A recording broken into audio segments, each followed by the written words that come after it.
Hi, my name is Joseph, and this is lesson 6 on the series of lessons about Estudio number 5 by Fernando Soar. Up until this point, we've talked a lot about the challenges that face the left hand on this particular work.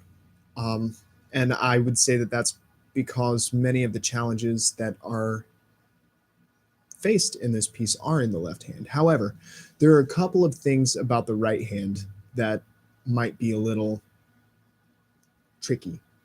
Um, And so here's some things to think about when approaching this piece from the perspective of the right hand. So we talked a little bit in a previous lesson about how we have these kind of two note sections that are together.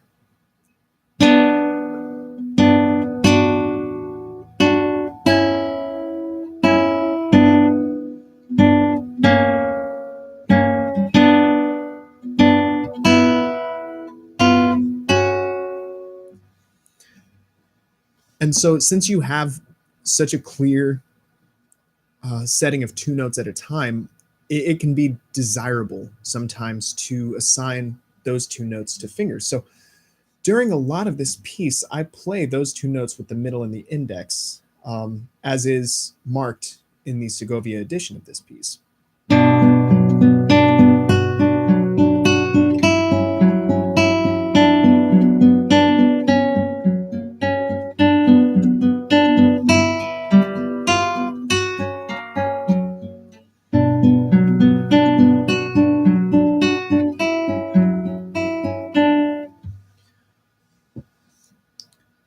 Now, that isn't a hard and true formula for how to play this piece. There are several points at which that doesn't work as well.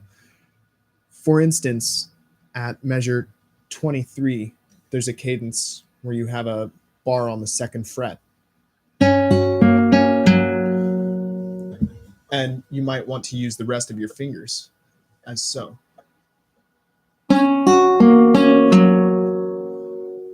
Middle, ring, index, middle, thumb. And then again, when you, right after that, when you have the B7 chord, the E minor chord,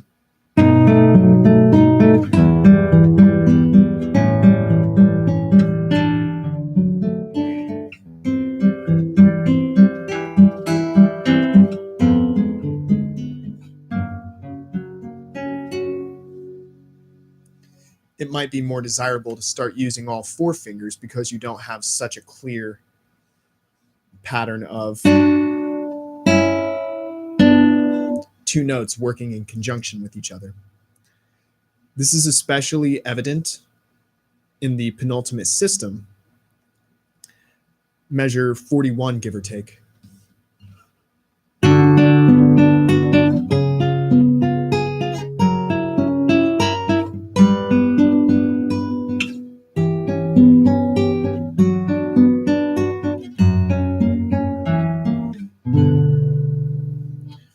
You start to have these full four voiced chords, and it's much more difficult to work with them as you would have in the beginning of the piece with only the three fingers. So during much of the second half, I end up using four fingers as opposed to three. Now, in particular, with right hand fingerings like this, you will have to choose what works for you. But bearing in mind that you have two voice movements in the first half and that you have these big four voiced chords, can help you to make your decision. I hope that you find having broken apart all of the voices and seeing what this piece has to offer makes these choices easier for you. As always, happy practicing and have a good day. Bye.